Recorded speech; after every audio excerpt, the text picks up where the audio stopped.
Railway विभागीय परीक्षा में पूछे गए 26 प्रश्नों को उत्तर सहित, जो कि एक ऑब्जेक्टिव टाइप प्रश्न है, जो कि रेलवे एलडीसी एग्जाम यानी खासकर स्टेशन मास्टर गुड्स गार्ड टीसीसीसी में पूछे गए प्रश्नों का एक संग्रह है। उसी के बारे में आज हम लोग चर्चा करेंगे। तो चलिए आइए देखते हैं। प्रथम है, निर्धारित चलन समय से खाली स्थान मिनट तक सवारी गाड़ी न आए तो उसे विलंबित माना जाएगा। अर्थात if the passenger train is not arrived fill in the blanks minutes beyond its normal running time it is treated as delayed train. कहने का मतलब है कि जो ट्रेन चलती है उसका जो रनिंग टाइम है, चलन समय, अगर उस रनिंग टाइम से अगर 10 मिनट लेट हो जाए सवारी गाड़ी पैसेंजर ट्रेन, तो उस ट्रेन को विलंबित ट्रेन यानी डिले ट्रेन माना जाता है। यानी वैसी ट्रेन, मेल एक्सप्रेस या पैसेंजर ट्रेन जिसका रनिंग टाइम से अगर 10 मिनट अधिक समय लग जाता है, तो वैसी ट्रेन को विलंबित ट्रेन यानी डिले ट्रेन माना जाता है। सेकंड है, निर्धारित चलन समय से खाली स्थान मिनट तक मालगाड़ी न आए तो उसे विलंबित माना जाएगा। यानी if the goods train is not arrived fill in the blanks minutes beyond its running normal running time it is treated as delayed train. यहाँ पर होगा 20 मिनट्स। यहाँ पर हो गया गुड्स ट्रेन की बात, हो गया मालगाड़ी। अगर नॉर्मल रनिंग टाइम जी किसी सेक्शन का मालगाड़ी का जो है उससे अगर 20 मिनट ज़्यादा समय लग जाता है, एक्स्ट्रा टाइम ले लेता है 20 मिनट 20 मिनट, तो उस ट्रेन को विलंबित ट्रेन कहा जाएगा। उस मालगाड़ी को विलंबित यानी डिले गुड्स ट्रेन कहा जाएगा। जब किसी सेक्शन का जो रनिंग टाइम है, नॉर्मल चलन समय है, नॉर्मल रनिंग टाइम, उस समय से अगर 20 मिनट ज़्यादा समय अगर वह मालगाड़ी यानी गुड्स ट्रेन ले लेता है तो उस ट्रेन को डिले ट्रेन कहा जाएगा। यानी हिंदी में उसको बोलते हैं विलंबित ट्रेन। थर्ड है, निर्धारित समय से खाली स्थान मिनट तक गश्ती वाला न आए तो उसे विलंबित माना जाएगा। यानी if the patrolman does not turn up within fill in the blanks minutes he will be treated as delayed. यहाँ पर होगा खाली स्थान पर 15 मिनट है। यानी नॉर्मल जो है रनिंग निर्धारित समय जो है, यानी जो पेट्रोलमैन जो होते हैं, गश्ती वाले जो हिंदी में जिसे कहते हैं, रेलवे ट्रैक के पर जो गश्ती वाले होते हैं पेट्रोलमैन होते हैं, खासकर जो इंजीनियरिंग डिपार्टमेंट के लोग होते हैं, उन लोग का निर्धारित समय रहता है कि इतना बजे इस स्टेशन पर पहुंचना है और इतना समय बजे दूसरे स्टेशन पर पहुंचना है। अगर उस समय तक अगर वो लोग नहीं पहुंच पाते हैं, यानी उस समय से अगर 15 मिनट लेट हो जाता है तो उसको विलंबित माना जाएगा पेट्रोलमैन को, यानी उसको पेट्रोलमैन को डिले माना जाएगा। यानी जो निर्धारित टारगेट समय दिया गया है, जो मतलब टाइम निर्धारित किया गया है किसी स्टेशन पर वो पेट्रोलमैन के आने का, अगर उस निर्धारित समय से अगर 15 मिनट ज़्यादा समय लग जाता है, यानी 15 मिनट लेट वो पहुँचते हैं कम से कम, तो उस पेट्रोलमैन को विलंबित माना जाएगा, यानी उस पेट्रोलमैन को डिले माना जाएगा। तो यहाँ पर खाली स्थान पर होगा 15 मिनट्स। 4 है, ट्रॉली पर जाने के लिए व्यक्तियों की संख्या ट्रॉलीमैन सहित खाली स्थान से अधिक नहीं होना चाहिए। यानी not more than fill in the blanks person including trolleyman shall go on trolley. यहाँ पर होगा खाली स्थान पर 10 है। जो ट्रॉली होता है जिसे पुश ट्रॉली कहते हैं, उस ट्रॉली पर जो व्यक्तियों की संख्या है वह 10 से अधिक नहीं होना चाहिए, जिसमें ट्रॉलीमैन सहित रहता है। ट्रॉलीमैन बोलते हैं जो धक्का देते हैं और धक्का देने के बाद ट्रॉली पर चढ़ जाते हैं। उन सभी को मिलाकर 10 से अधिक नहीं होना चाहिए। यानी ट्रॉली जो कि रेलवे ट्रैक पर चलता है पुश करके, उस पर अधिक से अधिक 10 वो मैंने बैठना चाहिए ट्रॉली पर, जिसमें वो जो है ट्रॉलीमैन जिसे धक्का देते हैं उन लोग भी इसी में शामिल है। तो यहाँ पर खाली स्थान पर होगा 10। 5 है, 4 हॉर्स पावर यानी 4 हॉर्स पावर मोटर ट्रॉली पर जाने वाले कुल व्यक्तियों की संख्या ट्रॉलीमैन सहित खाली स्थान से अधिक नहीं होना चाहिए। यानी not more than fill in the blanks person including trolley man shall go on 4 HP यानी 4 हॉर्स पावर मोटर ट्रॉली। अब बात हो गई मोटर ट्रॉली की, वैसी मोटर ट्रॉली जो 4 हॉर्स पावर वाला मोटर ट्रॉली है, यानी उस मोटर ट्रॉली की क्षमता है 4 HP यानी 4 हॉर्स पावर। तो उस पर कितना व्यक्ति जा सकता है? तो उस पर भी अधिकतम से अधिक 7 व्यक्ति जा सकता है, जिसमें ट्रॉलीमैन शामिल है। यानी सभी व्यक्तियों की संख्या मिलाकर 4 हॉर्स पावर वाले ट्रॉली मोटर ट्रॉली पर 7 व्यक्ति जा सकते हैं, यानी 7। यहाँ खाली स्थान भरा जाएगा 7। 6 है, 6 यानी 6 हॉर्स पावर मोटर ट्रॉली पर जाने वाले कुल व्यक्तियों की संख्या ट्रॉलीमैन सहित खाली स्थान से अधिक नहीं होना चाहिए। यानी not more than fill in the blanks persons including trolleyman shall go on 6 HP motor trolley. यहाँ पर खाली स्थान पर होगा 10 हॉर्स पावर, ये 10 व्यक्ति। यहाँ पर अब बात हो गया 6 हॉर्स पावर की, पहले था 4 हॉर्स पावर, यहाँ पर अगर 6 हॉर्स पावर यानी वैसा मोटर ट्रॉली जिसकी कैपेसिटी 6 हॉर्स पावर यानी 6 HP पावर का मोटर ट्रॉली है, तो उस पर जाने वाले कुल व्यक्तियों की संख्या होता है 10। यानी 6 हॉर्स पावर वाला मोटर ट्रॉली पर सभी तरह के व्यक्तियों को मिलाकर यानी मोटर ट्रॉलीमैन को मिलाकर अधिकतम से अधिकतम 10 व्यक्ति ही उस पर जा सकते हैं। तो यहाँ खाली स्थान पर होगा 10। 7 हो गया, केवल एक गाड़ी पद्धति में मेटल टोकन खो जाने पर इसकी सूचना खाली स्थान को दी जाती है। यानी in one train only system information of lost of metal token is given to. तो यहाँ खाली स्थान में भरा जाएगा मंडल रेल प्रबंधक यानी DRM।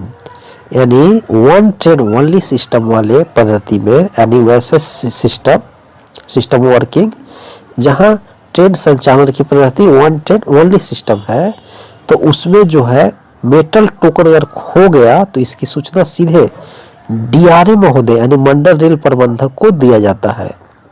कहने का मतलब है कि system working one train only system है और वहाँ पर अगर मेटल टोकन खो गया तो इसकी सूचना सीधे मंडल रेल प्रबंधक महोदय को दिया जाता है। तो यानी खाली स्थान पर होगा DRM यानी मंडल रेल प्रबंधक। 8 है, काटा संकेतक खाली स्थान की जानकारी के लिए होता है। यानी point indicator is provided to indicate fill in the blanks. तो यहाँ पर खाली स्थान पर होगा काटा यानी पॉइंट से जो होता है पॉइंट इंडिकेटर, जो कांटा संकेतक जो लगा रहता है पॉइंट के पास, वह पॉइंट की जानकारी के देता है कि पॉइंट किस तरफ सेट है, मेन लाइन है कि लूप लाइन है। कहने का मतलब है जो पॉइंट इंडिकेटर क्या बताता है, पॉइंट की स्थिति यानी पॉइंट किस तरफ सेट है, मेन लाइन है कि लूप लाइन है। तो यहाँ खाली स्थान पर होगा कांटो यानी पॉइंट्स। 9 है, ट्रैप संकेतक खाली स्थान की जानकारी के लिए होता है। यानी trap indicator is provided to indicate fill in the blanks. यहाँ पर खाली स्थान पर होगा डिरेलिंग स्विच। यानी ट्रैप इंडिकेटर जो होता है वह डिरेलिंग स्विच की जानकारी देता है कि डिरेलिंग स्विच खुला है या बंद है। यानी जिस तरह पॉइंट इंडिकेटर पॉइंट की जानकारी देता है, उसी तरह ट्रैप इंडिकेटर डिरेलिंग स्विच की जानकारी देता है कि डिरेलिंग स्विच जो है या तो खुला है या बंद है। वह ट्रैप इंडिकेटर बताता है डिरेलिंग स्विच के बारे में। 10 है, जब कांटा मुख्य लाइन के लिए लगा हो तब कांटा संकेतक दिन में सफेद निशान तथा रात में खाली स्थान संकेत दिखाता है। यानी when points are set for main line point indicator show white target by day and fill in the blanks by night. यहाँ पर खाली स्थान पर होगा सफेद रोशनी। यानी जब पॉइंट जो है मेन लाइन के लिए सेट है यानी लगा है, तो पॉइंट इंडिकेटर दिन में सफ़ेद निशान यानी दिन में जो है सफ़ेद निशान दिखाता है। वही रात के समय होता है तो निशान हटकर सफ़ेद लाइट आ जाता है यानी सफ़ेद रोशनी। अगर जब रात का समय है तो कांटा पॉइंट इंडिकेटर सफ़ेद लाइट दिखाएगा जब पॉइंट जो है मेन लाइन के लिए सेट है। तो यहाँ पर खाली स्थान होगा सफ़ेद रोशनी। 11 है, जब डिरेलिंग स्विच खुला हो तो ट्रैप संकेतक दिन में लाल निशान तथा रात में खाली स्थान दिखाता है। यानी when derailing switch is open trap indicator show red target by day and fill in the blanks by night. यहाँ पर खाली स्थान पर होगा लाल रोशनी यानी रेड लाइट। यानी जब डिरेलिंग स्विच ओपन है, खुला है, तो ट्रैप संकेतक यानी ट्रैप इंडिकेटर अगर दिन के समय है तो लाल निशान दिखाएगा, वहीं अगर रात है तो वह रेड लाइट यानी लाल रोशनी दिखाएगा। यानी कहने का मतलब है कि जब डिरेलिंग स्विच खुला है तो दिन में तो लाल निशान दिखाएगा और रात समय है तो लाल रोशनी यानी रेड लाइट। तो यहाँ खाली स्थान पर हो जाएगा रेड लाइट। 12 है, जब कांटा लूप लाइन के लिए लगा हो तब कांटा संकेतक दिन में कोई निशान नहीं तथा रात में खाली स्थान रोशनी दिखाता है। यानी when the points are set for loop line, the point indicator show no target by day and fill in the blanks by night। यहाँ पर खाली स्थान पर होगा हरी रोशनी।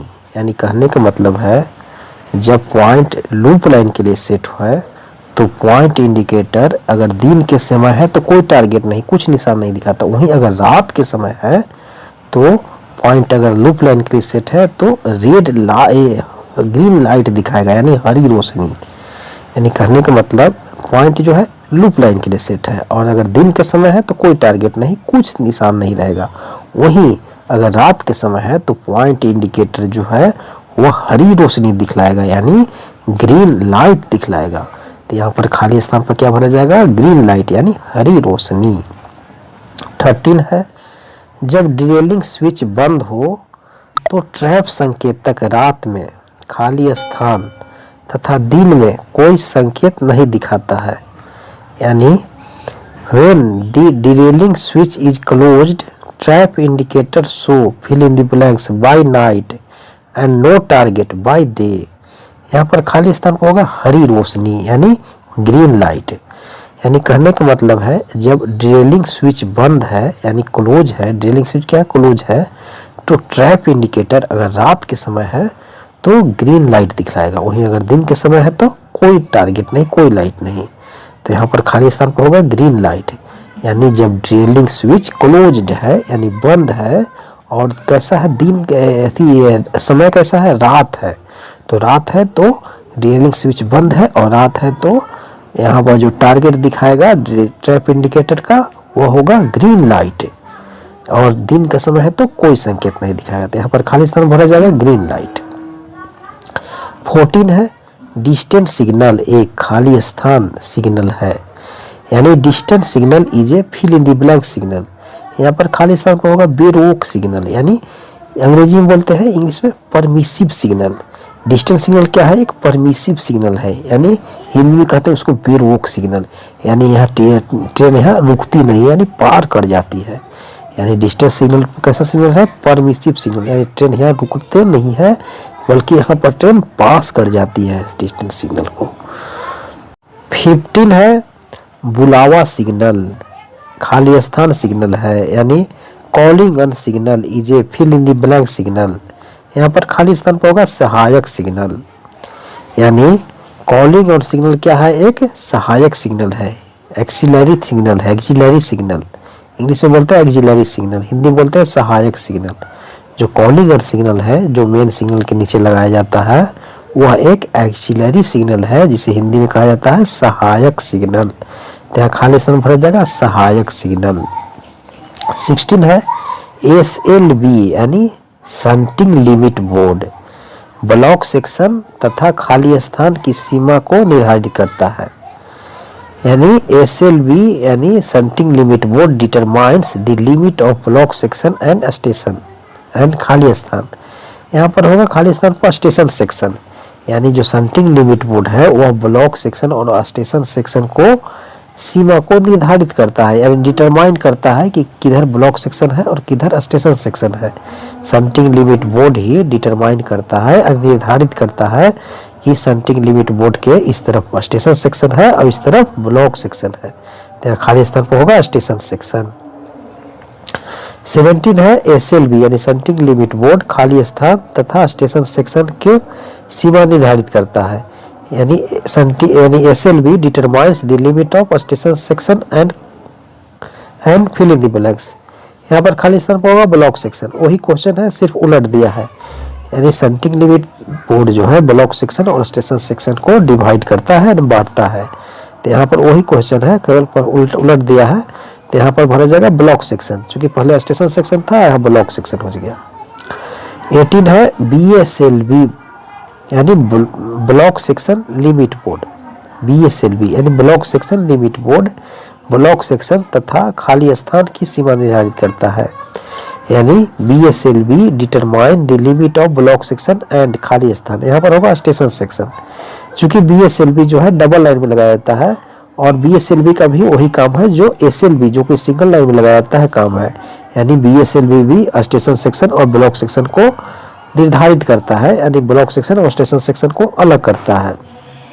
तो यहाँ पर भी भरा जाएगा स्टेशन सेक्शन। सिर्फ अंतर है कि BSLB डबल लाइन में लगाया जाता है, वही SLB सिंगल लाइन में लगाया जाता है, लेकिन दोनों ही BSLB और SLB स्टेशन सेक्शन और ब्लॉक सेक्शन की सीमा को निर्धारित करता है। तो यहाँ पर होगा स्टेशन सेक्शन। 19 है BSLB खाली स्थान तथा स्टेशन सेक्शन की सीमा निर्धारित करता है। यानी BSLB block section centric limit block section limit board determine the limit of station section and fill in the blanks. वही क्वेश्चन सेम है, 18 ही है, केवल पलट दिया गया है। यानी ब्लॉक सेक्शन और स्टेशन सेक्शन को कर दिया गया है। यानी यहाँ पर भी भरा जाएगा ब्लॉक सेक्शन, पहले था स्टेशन सेक्शन। स्पष्ट है कि ब्लॉक सेक्शन BSLB जो है ब्लॉक सेक्शन और स्टेशन सेक्शन को निर्धारित करता है और SLB भी ब्लॉक सेक्शन और स्टेशन सेक्शन को निर्धारित करता है। अंतर सिर्फ है कि SLB यानी centric limit board single line में होता है, वही ब्लॉक सेक्शन BSLB जो होता है वह डबल लाइन में होता है। 20 है अंतिम रोक सिग्नल का अभिप्राय किसी गाड़ी को ब्लॉक सेक्शन में प्रवेश को नियंत्रित करने के लिए लगाए गए खाली स्थान से है। यानी last stop signal means fill in the blanks of a station controlling the entry of trains into the next block section. यहाँ पर खाली स्थान पर होगा फिक्स्ड स्टॉप सिग्नल यानी अस्थावर रोक सिग्नल। यानी कहने का मतलब है कि अंतिम रोक सिग्नल का अभिप्राय किसी गाड़ी को ब्लॉक सेक्शन में नियंत्रित करने के लिए लगाए गए फिक्स्ड स्टॉप सिग्नल से है। यानी last stop signal means fill in the blanks of a station controlling the entry of train into the next block section. खाली स्थान पर होगा फिक्स्ड स्टॉप सिग्नल। यानी अंतिम रोक सिग्नल यानी लास्ट स्टॉप सिग्नल वैसा सिग्नल है जो ट्रेन को अगले ब्लॉक सेक्शन में प्रवेश करने को कंट्रोल करता है। यानी अगला ब्लॉक सेक्शन में जाने के लिए जो कंट्रोल करने वाला सिग्नल है वही है अंतिम रोक सिग्नल। यह सिग्नल कैसा होता है? फिक्स्ड स्टॉप सिग्नल होता है, यानी अस्थावर रोक सिग्नल होता है। यहाँ पर खाली स्थान पर होगा अस्थावर रोक सिग्नल। 21 है पर्याप्त दूरी का अभिप्राय खाली स्थान सुनिश्चित करने के लिए पर्याप्त दूरी से है। यानी adequate distance means distance sufficient to ensure खाली स्थान पर होगा सेफ्टी। यानी पर्याप्त दूरी का अभिप्राय सेफ्टी सुनिश्चित करने के लिए है, यानी संरक्षा। पर्याप्त दूरी का अभिप्राय संरक्षा सुनिश्चित करने के लिए यानी सेफ्टी। 22 है डी क्लास स्टेशन खाली स्थान कहलाता है। D class station halt station कहलाता है। डी क्लास स्टेशन क्या कहलाता है? Halt station. तो खाली स्थान पर होगा हाल्ट। 23 है जो स्टेशन ब्लॉक सेक्शन की सीमा तय नहीं करते खाली स्थान कहलाते हैं। यानी stations those do not form the boundary of any block section are called fill in the blanks. यहाँ पर खाली स्थान पर होगा डी क्लास स्टेशन। यानी वैसा स्टेशन जो ब्लॉक सेक्शन की सीमा नहीं तय करते, यानी वह जिस स्टेशन पर ब्लॉक सेक्शन नहीं होता है, मतलब ब्लॉक सेक्शन स्टेशन सेक्शन सब नहीं होता है, वैसे स्टेशन को कहा जाता है डी क्लास स्टेशन। यानी जो स्टेशन जो है वह ब्लॉक सेक्शन की सीमा नहीं तय करते, यानी सीमा नहीं निर्धारित करते, उस स्टेशन को कहा जाता है डी क्लास स्टेशन। यानी station those do not form the boundary of any block section are called D class station. यानी वैसा स्टेशन जो एक किसी भी तरह का ब्लॉक सेक्शन की बाउंड्री को नहीं रखते हैं, उस स्टेशन को क्या कहा जाता है? D class station. तो यहाँ पर खाली स्थान पहुंच जाएगा डी क्लास स्टेशन। 24 है, परिचालित लाइन वह होती है जो खाली स्थान शासित होती है। यानी running lines means the line governed by fill in the blanks. यहाँ पर खाली स्थान पर होगा सिग्नलो। यानी रनिंग लाइन वह है, परिचालित लाइन वह है जो सिग्नलों के द्वारा शासित होता है। रनिंग लाइन किसको कहते हैं?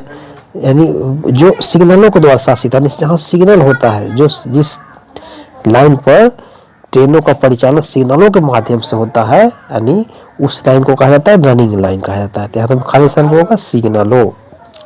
25 है, विशेष अनुमोदित अनुदेश के अनुसार दो संकेतित सिग्नल व्यवस्था में नॉन इंटरलॉक्ड स्टेशन पर केवल खाली स्थान सिग्नल हो सकता है। यानी only fill in the blank signal can be placed in non-interlocked station in two aspect signaling system as per approved special instruction। यहाँ पर खाली स्थान में होगा आउटर सिग्नल। यानी विशेष अनुमोदित अनुदेश के अनुसार टू एस्पेक्ट सिग्नल व्यवस्था में नॉन इंटरलॉक वाले स्टेशन पर केवल एक ही सिग्नल होता है। वह क्या होता है? Outer signal. यानी वैसा स्टेशन जो अप्रूव्ड स्पेशल इंस्ट्रक्शन के द्वारा टू एस्पेक्ट सिग्नलिंग व्यवस्था है, साथ ही साथ नॉन इंटरलॉक स्टेशन है, तो वैसे स्टेशन पर केवल एक ही सिग्नल होता है, वह होता है आउटर सिग्नल। यानी विशेष अनुमोदित अनुदेश के अनुसार टू एस्पेक्ट सिग्नल व्यवस्था वाले नॉन इंटरलॉक स्टेशन पर जो सिग्नल होता है वह क्या होता है? Outer signal. तो यहाँ पर खाली स्थान पर होगा आउटर सिग्नल। 26 है, सी क्लास स्टेशन पर प्रथम तथा अंतिम रोक सिग्नल खाली स्थान होता है। यहाँ पर खाली स्थान पर होगा होम सिग्नल। यानी जो सी क्लास स्टेशन है वहाँ पर फर्स्ट स्टॉप सिग्नल और लास्ट स्टॉप सिग्नल दोनों क्या होता है? होम सिग्नल होता है। यानी जो सी क्लास स्टेशन है वहाँ पर जो है फर्स्ट स्टॉप सिग्नल और लास्ट स्टॉप सिग्नल दोनों एक ही सिग्नल होता है। वह कौन सिग्नल होता है? Home signal. होम सिग्नल ही प्रथम रोक सिग्नल होता है और होम सिग्नल ही अंतिम रोक सिग्नल होता है। अगर वीडियो अच्छा लगे तो लाइक कीजिए, कमेंट कीजिए और शेयर कीजिए। तो चलिए हम आपसे मिलेंगे एक नए वीडियो में एक नए टॉपिक के साथ।